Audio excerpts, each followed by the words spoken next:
ఖమ్మం రాజకీయ కథ ఎప్పుడూ విభిన్నమే. ఖమ్మం ప్రజలిచ్చే తీర్పు కూడా విలక్షణమే. అందుకే అందరికీ ఖమ్మం ఎంపీ టికెట్టే కావాలి. ఖమ్మ డామినేషన్ ఎక్కువగా ఉండే ఆ నియోజకవర్గంలో రెడ్డి వెలమ అభ్యర్థులు సైతం పోటీ పడుతున్నారు. ఇప్పుడు ఖమ్మం ఎంపీగా ఖమ్మ లీడరే ఉండాలి అనేది అక్కడి డిమాండ్. మరి 3 అగ్రకులాల అభ్యర్థులు పోటీ పడుతున్న ఖమ్మంలో ఎవరి ఈక్వేషన్స్ ఎలా ఉన్నాయి?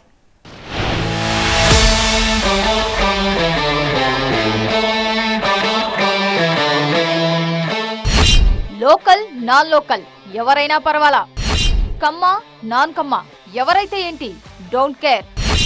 రెడ్డి వెలమలకు సైతం స్కోప్ ఉన్న సెగ్మెంట్. 3 అగ్రకులాలకు ఖమ్మం సీటే కావాలి. నామినేషన్లు ముగిసినా ఖమ్మంపై ఎందుకంత ఆసక్తి? తెలంగాణలో కాస్త విభిన్నమైన విచిత్రమైన పొలిటికల్ ఈక్వేషన్స్ ఉన్న నియోజకవర్గం ఏదైనా ఉంది అంటే అది ఖమ్మమే. తెలంగాణలో 3 బలమైన సామాజిక వర్గాలు ఉన్నాయి: రెడ్డి, వెలమ, కమ్మ. ఆ 3 సామాజిక వర్గాలకు పట్టున్న నియోజకవర్గం ఖమ్మం. ఖమ్మం అంటే కమ్మవారిదే అని నానుడి ఉంది. అయినప్పటికీ ఇక్కడ రెడ్డి, వెలమ వర్గాలు సత్తా చూపించాయి. విచిత్రంగా ఈ ఎన్నికల్లో ప్రధాన పార్టీల తరపున కమ్మ, వెలమ, రెడ్డి వర్గాలే పోటీ పడుతున్నాయి. అధికార కాంగ్రెస్ పార్టీ తరపున రెడ్డి సామాజిక వర్గ నేత రామసహాయం రఘురామిరెడ్డి, ప్రధాన ప్రతిపక్షం బీఆర్ఎస్ నుంచి కమ్మ వర్గం నేత నామా నాగేశ్వరరావు, మరో ప్రతిపక్షం బీజేపీ నుంచి వెలమ సామాజిక వర్గ నేత తాండ్ర వినోదరావు పోటీ పడుతున్న లోక్సభ స్థానం ఇది. గతంలో ఖమ్మం ఎంపీగా కమ్మ వర్గం నేతలతో పాటు రెడ్డి, వెలమ వర్గాల అభ్యర్థులు కూడా గెలిచిన చరిత్ర ఉంది. అందరినీ ఆదరించిన నియోజకవర్గంగా పేరున్న కమ్మ బెల్ట్ ఎక్కువగా ఉండే, కమ్మ డామినేషన్ ఎక్కువగా ఉండే నియోజకవర్గం ఇది. తెలంగాణలో కమ్మ ఫ్యాక్టర్తో ఎన్నికలు జరిగే ఏకైక నియోజకవర్గం కూడా ఖమ్మమే.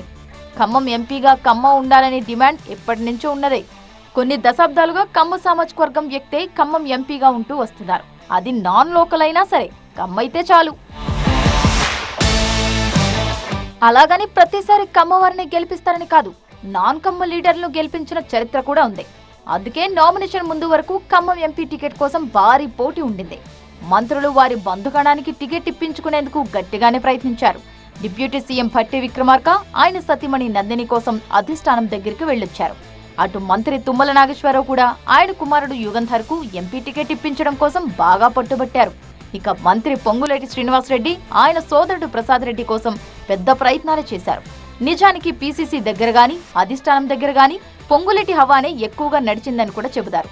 వీళ్లతో పాటు ఈ మధ్యలో ఎంతో మంది వ్యాపారవేత్తలు, ఇతర రాజకీయ నాయకుల పేర్లు కూడా వినిపించాయి. వంకాయలపాటి, కుసుమకుమార్, బి హనుమంతరావు ఇలా చాలా మంది పేర్లు తెరపైకొచ్చాయి. ఒకానొక దశలో సోనియా లేదా రాహుల్ గాంధీ పేర్లు కూడా వినిపించాయి.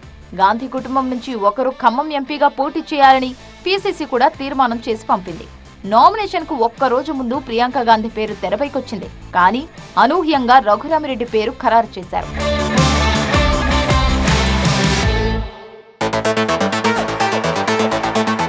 ఖమ్మం ఎంపీగా కమ్మ అయి ఉండాలన్న డిమాండ్ ఇప్పుడు తెరమరుగైంది.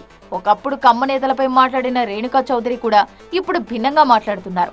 కమ్మ సామాజిక వర్గ నేత తుమ్మలకు మంత్రి పదవి, తనకు రాజ్యసభ ఎంపీ సీటుతో పాటు 2 ప్రత్యేక కార్పొరేషన్లు కూడా ఇచ్చారు. ఇంతకన్నా కమ్మ సమాజానికి ఏం చేస్తారు అంటూ ఎంపీ రేణుకా చౌదరి కామెంట్ చేశారు. 2018లో ఒక్క సీటు కూడా ఇవ్వలేదు ఈ సామాజిక వర్గానికి. గతసారి ఇతర పార్టీ వాళ్ళు మాకు 6 సీట్లు ఇస్తే 5 గెలిపించుకోగలిగాం. అదేవిధంగా ప్రతి జిల్లాలో కూడా మా ప్రభావం అనేది ఉంది. Agriculture, industry, education, media, cinema ఇన్నిట్లో ప్రభావం ఉన్న ఈ కమ్యూనిటీని ఎందుకు కాదంటున్నారు అనేది మేము ప్రశ్నిస్తున్నాము. నేను ఈ జిల్లా మీద ఎంపీ అని పరిచయం, నేను ఆడబెట్టిన ఇక్కడ, నేను కమ్మ కాదా, నేను రాజ్యసభ కాదా? కమ్మ సామాజిక వర్గానికి చేయలేదు అని అనడానికి చాలా తప్పు. కానీ ఖమ్మంలో కమ్మాస్కి అన్యాయం జరిగింది అనడానికి వీల్లేదు. అన్నీ ఇక్కడే కుక్కాలని ఏం లేదు కదా, అన్నీ ఇక్కడే నొక్కి కుక్కి పెట్టాలని ఖమ్మం జిల్లా ఒక్కటే కమ్మాస్కి అనేది అది కూడా తప్పు. ఖమ్మంలో రెడ్డి సామాజిక వర్గానికి బలం ఉందా లేదా? కమ్మ ఫ్యాక్టర్ ఎక్కువగా ఉన్న ఈ లోక్సభ నియోజకవర్గంలో నాన్ కమ్మ లీడర్ను యాక్సెప్ట్ చేస్తారా? షెడ్యూల్కు ముందు ఖమ్మం ఎంపీ సీటు గురించి ఓ కామెంట్ వినిపించింది. ఎవరైతే కమ్మ సామాజిక వర్గ వ్యక్తిని లోక్సభ అభ్యర్థిగా నిలబెడతారో వారికే, ఆ పార్టీకే తమ మద్దతు ఉంటుందని అల్టిమేటం ఇచ్చింది కమ్మ సంఘం. బీఆర్ఎస్ కూడా కమ్మ సామాజిక వర్గంలో బలమైన నేతగా ఉన్న నామా నాగేశ్వరరావును మరోసారి బరిలో దింపింది. ఇక బీజేపీ జలగం వెంకట్రావును పార్టీలోకి తీసుకున్నా సరే టికెట్ ఇవ్వలేదు. కమ్మ సామాజిక వర్గ నేత కోసం ఎదురు చూశారు. ఒకానొక దశలో నామా నాగేశ్వరరావును బీజేపీలోకి తీసుకుని టికెట్ ఇస్తారనే ప్రచారమూ జరిగింది. కానీ అలా జరగకపోయేసరికి బెలమ సామాజిక వర్గానికి చెందిన వ్యాపారవేత్త తాండ్ర వినోదరావుకు టికెట్ ఇచ్చింది బీజేపీ. సో ప్రధాన పార్టీల తరపున పోటీ చేస్తున్న కమ్మ సామాజిక వర్గ నేత నామా నాగేశ్వరరావు ఒక్కరే. ఖమ్మంలో కాంగ్రెస్ పార్టీకే పట్టెక్కువ. నాన్ కమ్మ అయినా సరే ఇక్కడ కాంగ్రెస్ కే ఎక్కువ ఆధిక్యత కనిపిస్తుంది. ఖమ్మం పార్లమెంటుకు 72 ఏళ్ల చరిత్ర ఉంటే అందులో 45 ఏళ్లు ఇక్కడ కాంగ్రెస్ అభ్యర్థులే గెలుస్తూ వచ్చారు. అందులోనూ నాన్ కమ్మ అభ్యర్థిని గెలిపించిన సందర్భాలు కూడా ఉన్నాయి. ఎక్కడి వరకు అక్కర్లేదు. ప్రస్తుతం మంత్రిగా ఉన్న పొంగులేటి శ్రీనివాసరెడ్డి ఖమ్మం ఎంపీగా గెలిచిన వారే. అందులోనూ రాష్ట్రం విడిపోయిన తర్వాత జరిగిన ఎన్నికల్లో అది కూడా వైసీపీ నుంచి ఎంపీగా గెలిచారు. అంటే కమ్మ డామినేషన్ ఉన్నప్పటికీ రెడ్డి సామాజిక వర్గం నేతను కూడా ఆదరించిన జిల్లా ఇది.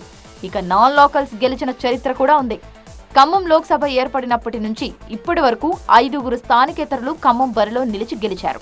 కర్ణాటకకు చెందిన టీబీ విఠలరావు, అలంపూర్కు చెందిన తేళ్ల లక్ష్మీకాంతమ్మ, అమలాపురానికి చెందిన పివి రంగయ్య నాయుడు, గుంటూరు జిల్లాకు చెందిన నాదెండ్ల భాస్కర్రావు, విశాఖకు చెందిన రేణుకా చౌదరి ఖమ్మం ఎంపీలుగా గెలిచారు.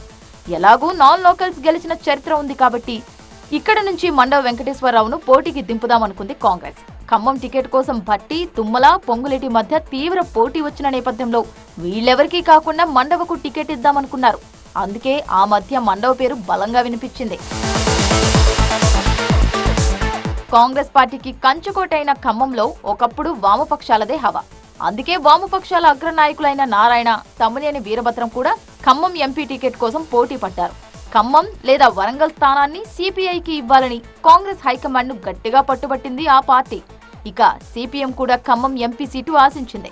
ఒకప్పుడు ఈ నియోజకవర్గం నుంచి తమ్మినేని వీరభద్రం ఎంపీగా గెలిచారు కూడా.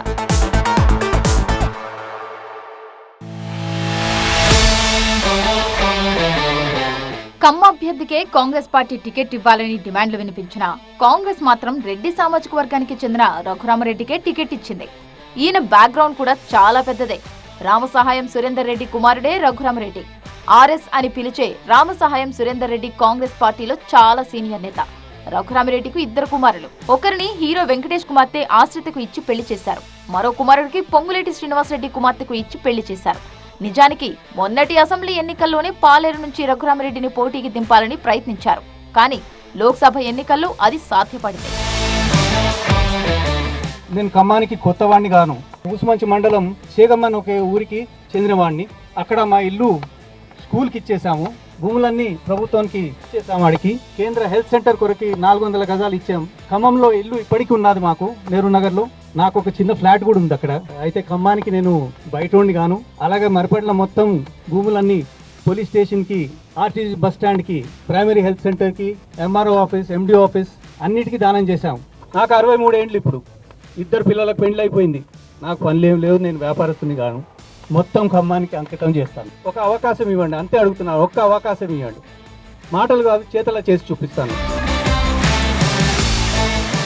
మొత్తానికి ఖమ్మం ఎంపీ సీటును పొంగులేటి వియ్యంకుడు రఘురామరెడ్డికే దక్కింది. తన సోదరుడు ప్రసాద్ రెడ్డి లేదా రఘురామరెడ్డిలో ఎవరికి టికెట్ ఇచ్చినా ఒంటి చేత్తో గెలిపిస్తామని కాంగ్రెస్ అధిష్టానానికి పొంగులేటి హామీ ఇచ్చినట్టు చెబుతున్నారు. పైగా పొంగులేటి పార్టీలో చేరిన సమయంలో ఖమ్మం ఎంపీ టికెట్ తాను సూచించిన వ్యక్తికే ఇవ్వాలనే కండిషన్ పెట్టారని చెబుతున్నారు. అప్పట్లో అధిష్టానం కూడా మాట ఇచ్చిందని చెబుతుంటారు. అందులో భాగంగానే ఎందరో పేర్లను పరిశీలించి చివరికి పొంగులేటి వియ్యంకుడు అయిన రఘురామరెడ్డికే టికెట్ ఇచ్చారు. మొత్తానికి ఖమ్మంలో 3 అగ్రకులాల మధ్య పోరు జరుగుతోంది. రెడ్డి, వెలమ, కమ్మ అభ్యర్థుల్లో ఖమ్మం ప్రజలు ఎవరిని గెలిపిస్తారో చూడాలి.